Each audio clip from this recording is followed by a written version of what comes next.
நமஸ்காரம். உங்கள் அன்பிற்கும் அபிமானத்திற்கும் உரிய வித்யாபுத்திரன் விஆர் ராஜா குளத்தூர்ந்து பேசுகிறேன். ஸ்ரீமாத்திரை நமக. இது என்னுடைய 541வது வீடியோ. இந்த இதில்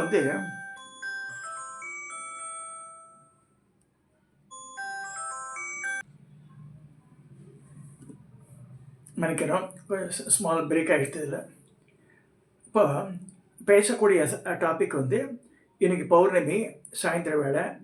இப்படி இருக்கும்போது நம்ம ரொம்பனே சில பேர் கேட்டிருந்தா, ஏமாமா புவனேஸ்வரி பற்றி இந்த நடுவில் நிறுத்திகளை பற்றி வேறு விஷயங்கள் கிடையாதாண்டு. ஸோ புவனேஸ்வரி தத்துவ பிரகாசத்தை ஜஸ்ட் ஒரு கிளான்ஸ் பார்த்துட்டு இருக்கும்போது இது வரைக்கும் பேசாத விஷயம் அது. I thought of sharing with you. அதுக்காக பேசுகிறேன். காயத்ரி பற்றி நேற்று பேசியாச்சு. இந்த காயத்ரின்ற 4 வர்ணம் இருக்குது. க்ஷத்ரிய, பிராமண, வைஷ்ய, சூத்ரன்ற சொல்லியிருக்கு. பிராமண, க்ஷத்ரிய, வைஷ்ய, சூத்ர எப்படி வச்சுக்கோங்க. இதில் அந்த முதல் 3க்கு கம்பல்சரி காயத்ரி பண்ணி தான் ஆகணும். அவள் பண்ணான்னா அது அவள் செய்யக்கூடிய பாவங்கள் நித்திய பாவம் சேர்ந்துடும். பூணல் மட்டும் போட்டால் பிராமணரே பண்ண மாட்டேன்றா நிறைய பேர். இதில் ஏதோ ஒரு வேலை சொல்லணும். ஒரு முஸ்லீம் பாருங்க, அவள் ஏர்போர்ட்டாக இருந்தால் கூட நமாஸ் பண்ண ஆரம்பிச்சுடுறா, 5 வேளை ஒழுங்குப்படுறா. Christians also they are going for church. இங்கே பார்த்தா இப்படி பண்ணிக்கிறா. இவர் தான் பிராமணன் தான் பண்ண மாட்டேன்றான். ஹிந்துஸ் மிச்சாலும் போகிற கோவிலுக்கெல்லாம் போகிறா. பட் பிராமணனுடைய கடமை மற்றவர்கள் நல்லபடியாக இருக்கணும். ஹோமங்கள் அந்த காலத்திலலாம் நிறைய பேர் கமெண்ட் கூட அடிச்சிருந்தா. அதாவது இந்த சதுர்வேதிய மங்களம் பிராமணாளுக்கு மட்டும்தான் ராஜாக்கள் கொடுக்கல, வேளாள பெருமக்களுக்கெல்லாம் ராஜாக்கள் நிலங்கள் கொடுத்துருக்கா அது காலத்தில். அதெல்லாம் ரெக்கார்ட் பண்ணல, இவா ரெக்கார்ட் பண்ணி வச்சுருக்கா. அதை தப்பாக பேசுகிறா. அவள் இந்த கலையரசி நடராஜன் ஒரு எழுதியிருக்க பக்கத்து அவையாரன்னு வேஷம் பண்ணிருப்போம். பிராமண துவேஷம் அப்படி இருக்கும். சிதம்பரத்தையே குறி வச்சு பேசுவோம். அவள் என்ன எந்த அளவுக்கு நாலேஜ் இருக்குன்னு தெரியல எனக்கு.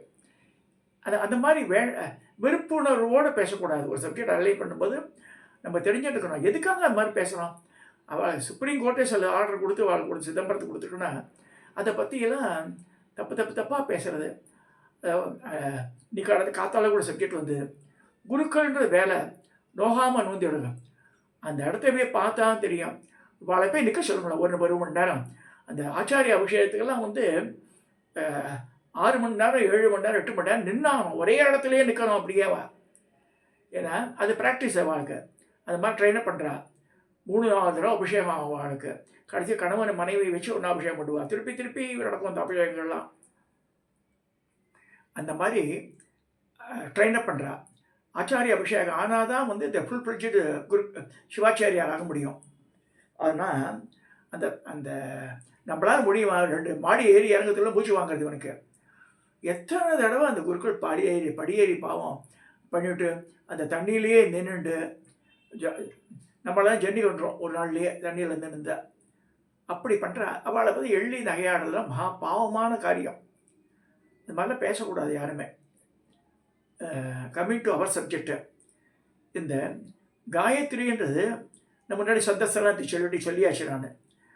ஸோ அந்த காயத்ரின்றது க்ஷத்ரிய காயத்ரி வேறு, வைஷ்ய காயத்ரி வேறு, பிராமண காயத்ரி வேறு. ஸோ அவளுக்கெல்லாம் number of letters are more. So இதில் கம்மி 24 கம்மி இது. ஆனால் பிராமணன் செய்யக்கூடிய யஜ்யங்கள், இவனுக்கு செய்யக்கூடிய வேதம் ஓதுதல் இதெல்லாம் பண்ணாதான் ஊர் நல்லா இருக்கும். அதாவது ஊர் நல்லா இருக்கிறதுக்காக தான் பிராமணர் ஹோமெல்லாம் பண்ண சொல்கிறா, அதெல்லாம் பண்ண சொல்லி அவளுக்கு வேறு போக்கு இல்லை. அதனால தான் அவளுக்கு இந்த நிலமங்களை கொடுத்துட்டு அதிலே வரும்படி வச்சு பண்ணிக்கொண்டா. அதை இவளை பிடிங்கன்றா. என்ன பிரயோஜனம்? அதே மாதிரி அவளுக்கு உண்டான அந்த ஊழியம் நிறைய செய்யணும். ஒருத்தர் லட்சத்தில் சம்பாதிக்கிற இவளுக்கு ஒரு 2000 3000 கொடுக்குறதே கொடுக்குறாரு. அதெல்லாம் தப்பு. அவளுக்கு உண்டான மரியாதையை கட்டாயம் செய்யணும். அவள் நெல் கொடுக்கணும், அரிசி கொடுக்கணும், வீடு கொடுக்கணும். சரி, வேறு எங்கேயும் போகாமல் இருக்கா இல்லையா அந்த கிராமத்தில் அவள். அதனால தான் கிராமத்தை விட்டு ஓடி போயிடுறா. அக்ரஹாரம் அழுகிய போய்டுறது, ஊர் திண்டாடுறது, ஊரே நாசமாக போயிடுறது. இப்போல்லாம் பார்த்தா ஒவ்வொரு கிராமங்கள் செழிப்பு குறைஞ்சதே அதான் காரணம். யானை அழகாக சொல்லியிருக்காரு அதை. அதை பார்த்தா புரிஞ்சுக்கணும் ஜனங்க.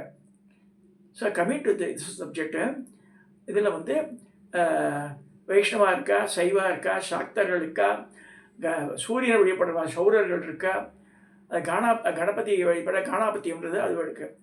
இப்போ இவாள்லாம் என்ன சொல்கிறாருன்னா, இந்த புவனேஸ்வரி தத்துவ பிரகாச சாந்தானந்த சுவாமி வெளியிட்ட புத்தகத்தில் எல்லாருமே சாக்தர்கள் தான். ஏன்னா காயத்ரி வச்சு காயத்ரி வழிபாடு இஸ் கம்பல்சரி. வெதர் இந்த ஒரு அமைச்சர் தப்பாக பேசினார், அவன் நாமகாரணம் பட்டகாரணம் எது வேணாம், எல்லாரும் சாக்த அதில் வந்துடுறான். அம்பாளை வழிபடுறதுனால எல்லாரும் வந்து அம்பாளோட குழந்தைகளாக மாறினா சொல்லப்படுறது இந்த புவனேஸ்வரி தத்துவ பிரகாசத்தில். அது as I want to share with you. அது அப்புறமா வந்து இந்த 3 வர்ணத்தவரும் கட்டாயமாக காயத்ரி ஜபம் செய்ய வேண்டும். அப்படி செய்யாவிட்டால் பாபம் நேரும் என்றும் அதுக்கு பிராயஷ்சித்தம் செல்வதாக சொல்ல வேண்டும் என்று கூறப்பட்டிருக்கிறது. எனவே தினந்தோறும் 3 வேளைகளையும் சந்தியோபாசனை காயத்ரி ஜபம் செய்ய வேண்டும். இந்த காயத்ரினால் வசப்படும் தெய்வம் சிவன் என்ற சேவர்களும், விஷ்ணு என்ற வைணவர்களும், சூரியன் என்ற சௌரர்களும் பல விதமாக சொன்னாலும் எல்லாம் வந்து அம்பாளை தான் உபாசிக்கிறான் சொல்லப்படுறது. ஒவ்வொருவரும் சைவராயினும் வைணவராயினும் இவ்வாறே தாம் வெளிப்படும் தெய்வத்தால் மாறுபட்ட மதத்திலாயினும் காயத்ரி உபாசிப்பதால் அனைவரும் சாக்தராக ஒன்றி விடுவார்கள் அப்படின்னு சொல்லப்பட்டிருக்கு. ஸோ இதான் ஒரே காட்டுற பிரமாணம். இங்கே வந்து புவனேஸ்வர் பற்றி பேசுகிறோம். புவனேஸ்வர் இந்த படம் வந்து காலத்தில் பச்சை கலர் படவில் எங்கள் அப்பா அந்த காலத்து வச்சுருந்தேன். இதை நான் சொல்கிறது 50-60 வருஷத்துக்கு முன்னாடி காலத்தில் இருந்து. அப்புறமா அந்த செல்லெல்லாம் அடித்து போயிடுத்தது. இப்போ இந்த இது வேறு நீல கலரில் இருக்குது. இப்போ அது ஆக்சுவலாக ஒரிஜினல் படம் வந்து கொஞ்சம் ராசி போஸ்டர்ஸ் இதுதான் கொடுத்தாங்க. அந்த புடவை கலர் வந்து பச்சையாக இருக்கும் அந்த காலத்தில் இருந்ததில். அங்குச பாசமேந்தி அபியமை மரதம் தாங்கும் பங்கே கரத்தள் பீதாம்பர மடியடிகள் புற்பூண் பைங்களம் நிரம்ப பூண்டாள் 16 கலையெழுத்துள் பொங்கிய ஓர் எழுத்தாள் புவனேஷி பாதம் போற்றி அப்படின்னு இருக்கு. பாலர்விதி மிந்து கீடாம் துங்க குசாம் நயன திரைத்தான் ஸ்மேரபகியும் பரதாங்குச பாசாதி பிரிகராம் பிரபேஷி புவனேஷி அப்படின்னு தியான ஸ்லோகம் சொல்கிறது. பாருங்க எவ்வளோ ஸ்மைலிங் ஃபேஸோட காம்பாள் பரவியத்தோட கொண்டிருக்கா, பாசாங்கத்தோட கொண்டிருக்கா. சிவளையே தான் வந்து கரும்பு வில்லும் புஷ்பபானத்தை வச்சுருக்காங்க. இன்னொரு தியான ஸ்லோகம் சொல்கிறது. So coming to our subject, இன்றைக்கி பேசக்கூடிய டாப்பிக்கில் இந்த புவனேஸ்வரி அம்பாளை பற்றி சொல்லும்போது ஒரு சிருஷ்டி சபையை ஆரம்பிக்கிறது. பழையவெல்லாம் முடிச்சு சிருஷ்டி ஆரம்பிக்க போகிறது. அந்த நேரத்தில் என்ன ஆகுதுன்னா, ஒரு பிரம்மாண்டம் சிருஷ்டிக்கு தயாராகிறது. எங்கும் ஜலமயம். பராசக்திக்கு பராசக்தியின் திருவுருளை துணையாக கொண்டு மதுகைடபரை கொன்ற விஷ்ணு மகிழ்வுடன் இருந்தார். பிரம்மனுக்கு பயம் மறந்துவிட்டது. இதனிடையே இவ்விருவரோடு ருத்ரனும் வந்து சேர்கிறார். சர்வாலங்கார பூஷிதைய ஆகாசத்தில் தோற்றமளிக்கும் பத்ரகாளியை கண்டு பணிந்து 3 பேர் நிற்கிறார். அம்மா நாங்கள் என்ன செய்யணும், ஒரே ஜல பிரளயமாக இருக்க அப்படின்றார்.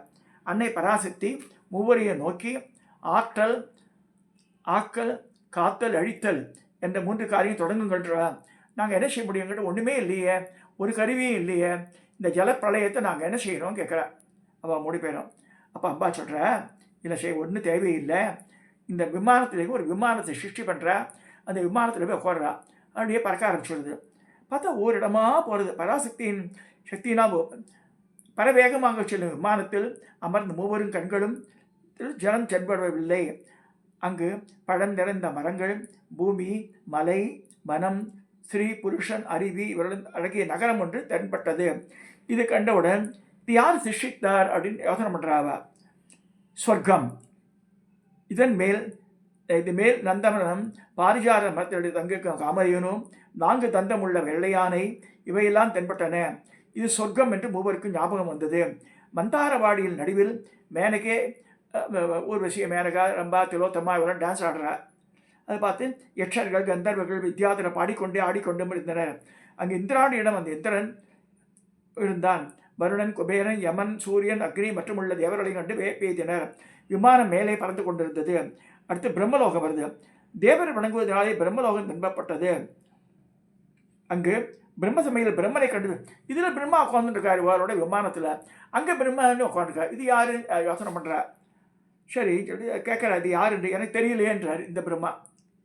அதே மாதிரி கைலாசம் போகிறது, விமானம் மேலே பறக்க சொல்கிறது, அங்கே கைலாசம் தென்படுகிறது.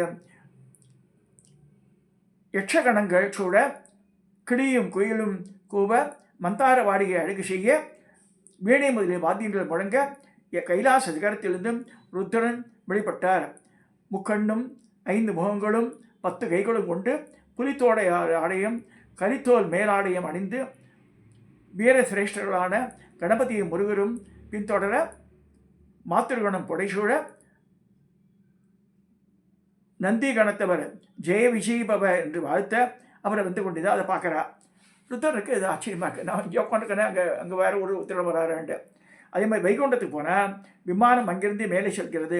அது வைகுண்ட லோகம். விஷ்ணு அதை கண்டு ஆச்சரியமுட்டார். திருக்கோவிலின் முன் தாமரை என்னும் நீலமேனியும் பொன்னாடிய 4 திருக்கோவில்களும் சொர்ணாபரணங்களும் பொலிய விஷ்ணு வெளிவந்தார்.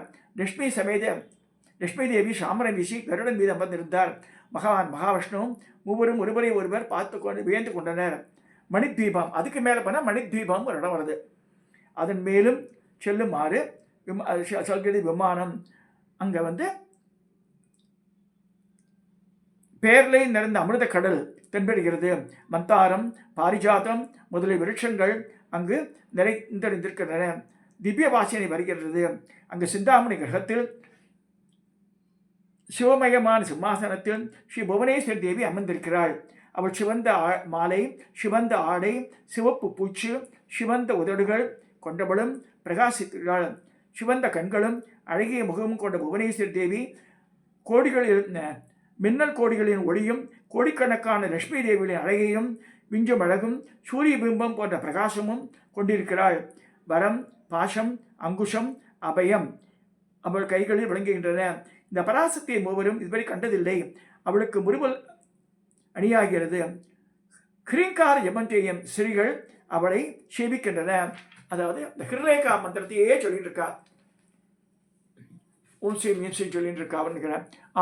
ஓம் ஹ்ரீம் புவனேஸ்வரி நமக்கு சொல்றா. ஸ்ரீ சீசக்கரமான தோடுகள் அவள் காதுகளை பிரகாசிக்கின்றன. ஹிருலேகா புவனேஸ்வரி என்ற சதா ஜபம் செய்ய தோடிகளாலும் ஹிருலேகா முதலிய சக்திகளாலும் அனங்க குசுமா முதலிய ஆபரண தேவர்களாலும் சூழப்பட்ட புவனேஸ்வரி தேவி ஷட்கோணத்தில் இடையில் புவனேஸ்வரின் இடது மடியில் அமைந்திருந்ததை கண்டு அவர்கள் வியப்பு எய்துகின்றனர். விஷ்ணு இருவரிடம் நமக்கெல்லாம் மூலமான இவளே மகாமாயா, யோகிகளால் அடையத்தக்கவள் சொல்றார். மற்றவர்களால் எய்துவதற்கு அறியாதவள், பகவானுடைய இச்சாஸ்வரூபிணி. இவள் உலகம் அழிந்த பின்னும் மகிழ்ச்சியுடன் இருக்கிறார். நான் முன் செய்த தவப்பயனாலேயே இவளை தரிசிக்க முடியும் என்று விஷ்ணு சொல்றார். இவளை எனக்கு நன்றாக தெரிகிறது. உலகெல்லாம் ஜலமயமான போது நான் குழந்தையாய் கட்டை விரலை வாயில் வைத்து கொண்டிருக்கும் போது பாட்டு பாடி என்னை தாலாட்டினாள் இந்த தாய் தான் சொல்கிறார் விஷ்ணு. நான் விமானத்திலிருந்து இங்கே இறங்கி இந்த சன்னதிக்கு செல்வோன்னு சொல்லி எல்லாம் 3 பேர் போகிறார். வாயிற்படியே வந்த மூவரையும் முறுவலான பெண் உருவாக்கினாள் அன்னை. அவள் 3 பேரை புடவை கட்டின்னு உள்ள வரா. ஸோ பெண் உருவாக்கினா அங்கே போக முடியும். ஸோ அது மாதிரி போன உடனே அவளை வணங்கி பாதம் வைத்தருளும் பீடத்தை நோக்கினர். அன்னையை வணங்கிய மூவரும் அவர் திருவடியில் உள்ள கண்ணாடி போன்ற நகத்தில் சாபர் ஜங்கவங்கள் நிறைந்த பல பிரம்மாண்டங்களை கண்டனர். பிரம்மா, விஷ்ணு, ருத்ரன், வாயு, அக்னி, யமன், குபேரன், வருணன், சந்திரன், தஷ்டா, குபேரன், இந்திரன் முதலிய தேவர்களை கண்டனர். பர்வதங்கள், கடல்கள், நதிகள், கந்தர்வர்கள், அப்சரசர்கள், அஸ்வினி தேவர்கள், வசுக்கள், சாத்தியர், சித்தர், பித்திருக்கள், சேஷன் முதலிய நாகர், ராட்சசர், கைலாசம், வைகுண்டம் முதலிய லோகங்களையும் கண்டனர். கடலில் சேஷசாகியாக விருங்கும் திருமாலின் உந்தியிலே வளர்ந்த தாமரையில் இருக்க பிரம்மனையும் பக்கத்திலே மதுகடிவர்களையும் கண்டனர். இவள் அனைத்தையும் கண்டு இவள் தான் உலகத்தின் தாய் என்பதை உணர்ந்தனர். இப்படி 100 வருடங்கள் தேவியின் பக்கத்தில் நின்று அவர்களுக்கு பணிவிடை செய்து மகிழ்ந்த பின்னர் சமயம் விஷ்ணு, சிவன், பிரம்மா மூவரும் அன்னையை அழகிய பாக்களால் துதித்தனர். அப்போ இதனால் மகிழ்ந்த பராசக்தி அகங்காரத்தை விட்ட 7 பேதங்களை கொண்ட மகத்துவத்தை பிரம்மனிடம் கொடுத்து அதிலிருந்து பஞ்சபூதங்களையும் உண்டாக்கும்படி சொன்னாள். ரஜோகுணனுடைய வெள்ளாடி தடுத்தவளும் அழகிய சிரிப்பு உள்ளவளாக மகா சரஸ்வதியை அவளுக்கு கொடுத்தாள். இவள் என்னுடைய விபூதி, இவளை எப்பயுமே நேரம் கௌரவிக்க வேண்டும், இவளுடன் சத்தியலோகம் சென்று சிற்றியை துவக்கும் என்று ஆணையிட்டாள். ஸோ அவர் ஆபத்தை தவிர்த்து பல அவதாரங்கள் எடுத்து உங்களுக்கு உதவுவார். இங்கே சத்துவ குணப்பதாக விஷ்ணுவை எப்போதும் கௌரவிக்க வேண்டும், அவர் தான் ஆபத்தில் காப்பாற்றுவார்னு சொல்கிறார். விஷ்ணுவை நோக்கி மனத்திற்கு இருந்த இந்த மகாலட்சுமியை ஏற்றுக்கொள், இவள் உன்னுடைய மார்பில் எப்பொழுதும் உடைந்திருப்பவள், அவள் எல்லா பாக்கியங்களையும் நல்குவாள், இவளை எப்பொழுதும் நீ கௌரவிக்க வேண்டும் சொல்கிறார் அன்னை புவனேஸ்வரி. பிரம்மன் விஷ்ணு சிவன் இவர் மூவரும் என்னுடைய குணங்களால் உதித்தவர். சிவனுக்கும் விஷ்ணுவுக்கும் பேதம் கற்பிப்பவர், நரகம் எய்துவர். வாக்பீஜம் ஐம், காமராஜ பீஜம் க்ளீம், மாயா பீஜம் ஹ்ரீம் என்ற 3 அக்ஷரங்கள் கொண்ட என்னால் உபதேசிக்கப்பட்ட புவனேஸ்வரி மந்திரம் ஜபம் செய்யும் வைகுண்டத்தில் அமர்ந்து என்னை ஸ்மரித்துக் கொண்டிருங்கள் என்று அருள் பாலித்தார். சங்கரரை பார்த்து மனதிற்கு உகந்த இந்த மகாகாளியை உன் சக்தியாக ஏற்றுக்கொள், கைலாசத்தில் அமர்ந்து உன் காரியத்தை செய்யும், உமக்கு என்னால் அமைக்கப்பட்ட நவாட்சரியை ஜபம் செய்யும் என்று அருளினாள். நீங்கள் உங்கள் இருப்பிடம் செல்லலாம் என்று தேவி ஆணையிட அங்கிருந்து புறப்பட்டவுடன் ஒவ்வொரும் முன்போல் ஆன்றும் எழுதினர். மீண்டும் புறப்பட்ட இடத்திற்கே வந்து தேவியின் திருவிழல் கொண்டு தத்தம் சக்திகளுடன் சேர்ந்து தத்தம் காரியங்களை செய்யலானார்கள் வருது. இதனால் உலகத்தின் மூலமான புவனேஸ்வரி என்று நிரூபணமாகிறது. பல கோடி பிரம்மாக்களும் விஷ்ணுக்களும் ருத்ரர்களும் அவளை சேவிக்க வருகின்றனர் என்பது புலனாகின்றது. அவள் அனந்த கோடி பிரம்மாண்டங்களை படைத்தவள்வா அப்படின்னு சொல்லி படிக்கிறார். இந்த புவனேஸ்வர் தத்துவ பிரகாசத்தில் இந்த புவனேஸ்வர் சங்கீதையில் இந்த மாதிரி வருது. ஸோ இதை புரிஞ்சுக்கணும். எப்படி என் மேலே உண்டாச்சு, அப்படி அம்பாள் வந்து அவள் 3 சக்தியை வந்து சங்கருக்கு மகா காளியை கொடுக்குறா, விஷ்ணுக்கு மகாலட்சுமி கொடுக்குறா, இவருக்கு மகா சரஸ்வதி அளிக்கிறா பிரம்மாவுக்கு. இந்த மாதிரி சொல்லி அவள் வாழ்க்கை இந்த ஜபத்தை பண்ணிட்டு அவள் சத்தியலோகம், வைகுண்டம், அதே மாதிரி கைலாசம் உங்களோட வாசஸ்தலமாச்சு பண்ணுங்கன்னு சொல்லி மணி தீபத்தில் கட்டளை என்றான்னு வருது. இந்த கதையை எல்லாரும் தெரிஞ்சுக்கணும். இது ஸ்ரீவித்யா உபாசனையில் இது முக்கியமான பகுதி. இது இந்த கதையை உங்களுக்கு சொல்கிறேன். இந்த பௌர்ணமி நேரத்தில் நான் சொல்கிறேன் உங்களுக்கு. நான் அதை இந்த மனசில் வாங்கிட்டு செய்யுங்க. ஸோ சாட்சாத் புவனேஸ்வரி தான் ராஜராஜேஸ்வரி லலிதாம்பிகை. அது அந்த கான்செப்ட் புரிஞ்சுக்கோங்க. அவள் தான் எல்லாத்தையுமே படைச்சா, எல்லாத்துக்கும் அதிகாரி அவள் தான். இதை சொல்லி இந்த வீடியோவை நான் நிறைவு செய்கிறேன். சப்ஸ்கிரைப் பண்ணுங்க, ஷேர் பண்ணுங்க, லைக் பண்ணுங்க.